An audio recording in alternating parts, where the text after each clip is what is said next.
Shoutout kay Katsakino Dukusin, Ronald Barbosidad, Luis Alon at kay Juan Solege at kay Romeo Conchada.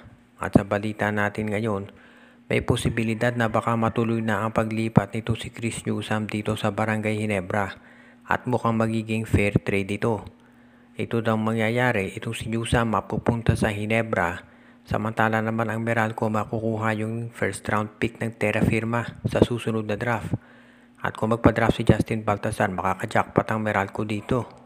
Samantala naman, itong Terra Firma makakakuha ng mga players at draft picks mula dito sa Barangay Ginebra. Ang idedetermina na lamang ay kung sino. Siyempre, ang sasabihin ng iba, bakit hindi na lang intayin ng Barangay Ginebra na mag-expire yung kontrata ni Newsome kaysa naman makipag-trade? Siyempre, ang Meralco hindi naman iintayin na mag-expire yung kontrata ni Newsome at lumipat na lang sa Ginebra. Ang gagawin ng Meralco habang may kontrata pa si Newsome, ite-trade nila yan. At kung hindi tatanggapin ng Ginebra yung trade offer ng Meralco, iaalok ng Meralco si Newsome sa ibang kuponan. At kapag itong si Newsome ay in-offer nila sa ibang kuponan, siyempre mabibigyan niya ng panibagong kontrata at hindi na yan magiging free agent. Kaya siyempre kung ikaw Ginebra at gusto mo talagang makuha itong si Newsome, tanggapin mo na yung trade offer nitong Meralco, lalo na kung ang magiging kapalit naman ay mga bench players mo at may involve ang Terra Firma. Kung ikaw naman ang Meralco at talagang ayaw na ni Newsome, i-trade mo na rin. At kung ang magiging kapalit naman ay yung number 1 pick dito sa darating na draft, siyempre masabuti tanggapin mo na rin yan dahil baka nga ito ay maging si Justin Baltazar. So tignan na lang natin kung ano magiging sitwasyon dito at kung kailan masasabi natin na mangyayari ang deal na ito kung saan si Chris Newsome ay matutuloy na yung paglipat niya dito sa Barangay Ginebra at ang Meralco makakakuha ng number 1 pick. May posibilidad nga ba na itong Converge Fiber Xers ay kunin yung number 1 pick o yung first round pick ng Blackwater sa darating na draft? Sa ngayon kasi mukhang medyo malaki ang tsansa na itong Blackwater ang makakakuha ng number 1 pick dahil sunod-sunod na yung talo nila. At alam nating lahat yan ang gusto nitong Converge Fiber Xers para makuha na nila itong si Justin Baltazar.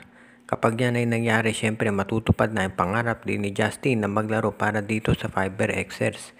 Sa ngayon kasi, medyo mahirap makakuha itong Converge. Kahit sabihin pa ng iba na nagtatank sila dahil itong Terra Firma at Blackwater sunod-sunod din ang talo. Ang balita nga nung last season ay sinubukan na ng Converge na makipag-negotiate dito sa Terra Firma para makuha yung number 1 pick pero hindi ito pumayag. Kaya sa ngayon, mukhang ang susubukan naman daw ng Converge ay kunin yung pick nitong Blackwater bossing. At kapag yan ay nangyari, baka magpa-draft na itong si Justin Baltazar. Siyempre, itong mga ito ay spekulasyon pa lamang dahil ang lahat ay nakasalalay doon sa magiging standings ng mga teams pagkatapos ng season na ito. Kaya hindi pa natin natitiyak talaga na itong si Justin Baltazar nga ay makukuha nitong Converge Fiber Xers. Pero sa ngayon, medyo malaki ang posibilidad na iyan ay mangyari kung sakasakali nga na itong number 1 pick ay makuha ni Coach Aldi Nayo. Ang tanong na lamang ay kung sino pwede nilang i-offer sa Blackwater.